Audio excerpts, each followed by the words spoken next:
வணக்கம். இது வந்து ஒசூர்லேருந்து பாகலூர் ஊருக்கு தாண்டி அச்சேந்திரம் இந்த ஊருக்கு வந்திருக்கோம். இதுக்கு முன்னே பிரசன்ன திம்மராய கோயிலுக்காக தான் வந்தோம்.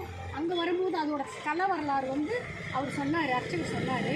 அப்போ வந்து பிருகு முனிவர் சாபத்தினால பூமிக்கு வந்த சீனிவாச பெருமாள் இங்கே வந்து தவம் இருந்ததாகவும், இங்கே வந்து தவம் இருக்கும்போது ஈஸ்வரன் வந்து மார்க்க பந்துவாக வந்து நீ இப்படி எதுக்கு பூமிக்கு லட்சுமி தேடி தான் பூமிக்கு வராரு, பூமிக்கு வந்த காரணத்தையே மறந்துட்டு இருக்கியே அப்படின்னும் போது அவரோட வழி என்ன பண்ணட்டும் எங்கே போட்டுன்னு கேட்கும்போது ஈஸ்வரன் வழி சொல்லி தான் இங்கேருந்து அவர் திருப்பதிக்கு போனதாக வரலாறு.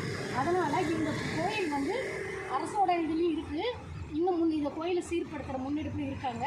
பாருங்கள், முன்னே சீனிவாச பெருமாள் தியான நிலையில் இருக்கிறாரு. ஈஸ்வரனை நினச்சி தியானம் பண்ணதுனால தியானம் பண்ணுற மாதிரி இருக்குது பாருங்கள். ரொம்ப பிரசித்தி பெற்ற இடம். இங்கே இருந்து அது பிரசன்ன வெங்கடேஸ்வரா திம்மராய கோயில் எப்படி போச்சு அதுக்கு வரலாறு இருக்குது அப்படின்னு அவர் சொன்னார்.